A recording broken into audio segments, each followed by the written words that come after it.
ആരോഗ്യവകുപ്പിന് കീഴിലുള്ള 72 ആശുപത്രികളിൽ 202 speciality, super speciality ഡോക്ടർമാരുടെ തസ്തികകൾ അനുവദിച്ച് ഉത്തരവിട്ടതായി ആരോഗ്യവകുപ്പ് മന്ത്രി വീണ ജോർജ് അറിയിച്ചു.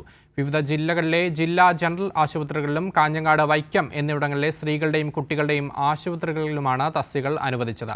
താലൂക്ക്, ജില്ലാ ജനറൽ ആശുപത്രികളിൽ സ്പെഷ്യാലിറ്റി, സൂപ്പർ സ്പെഷ്യാലിറ്റി ചികിത്സകൾ ശക്തമാക്കുകയാണ് ഇതിലൂടെ ലക്ഷ്യമിടുന്നതെന്നും മന്ത്രി അറിയിച്ചു. വിവരങ്ങളുമായി ദിൽന ചേരുകയാണ്. ദിൽന, എങ്ങനെയാണ് വിവരങ്ങൾ?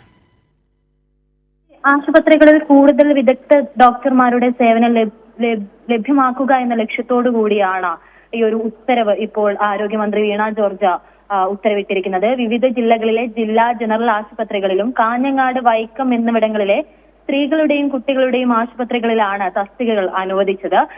അതായത് കാഞ്ഞങ്ങാട് സ്ത്രീകളുടെയും കുട്ടികളുടെയും ആശുപത്രിയിൽ 14 തസ്തികകളും വൈക്കം സ്ത്രീകളുടെയും കുട്ടികളുടെയും ആശുപത്രിയിൽ 10 തസ്തികകളുമാണ് അനുവദിച്ചത്. ആരോഗ്യ കേരളത്തിന്റെ വലിയൊരു മുന്നേറ്റത്തിന് കൂടിയാണ് ഇപ്പോൾ സാക്ഷ്യം വഹിക്കുന്നത്.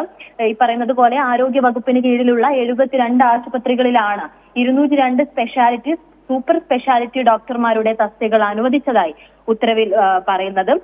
ഇത് വിവിധ തരത്തിൽ വിവിധ രീതിയിലാണ് വരുന്നത്. കാർഡിയോളജി, ന്യൂറോളജി, യൂറോളജി, ഇതിന്റെ എല്ലാത്തിനും കാർഡിയോളജി വിഭാഗത്തിൽ 20, ന്യൂറോളജി വിഭാഗത്തിൽ 9, നെഫ്രോളജി വിഭാഗത്തിൽ 10, യൂറോളജി വിഭാഗത്തിൽ 4 എന്നിങ്ങനെ വിവിധ തസ്തികകളാണ് അനുവദിച്ചത്. നമുക്കറിയാം, ആരോഗ്യ കേരളം വലിയ തരത്തിലുള്ള ഒരു മുന്നേറ്റത്തിലാണ് എപ്പോഴും പോകുന്നത്. അതിന്റെ ഒരു നേർസാക്ഷ്യം കൂടിയാണ് ഇപ്പോൾ വരുന്നത്.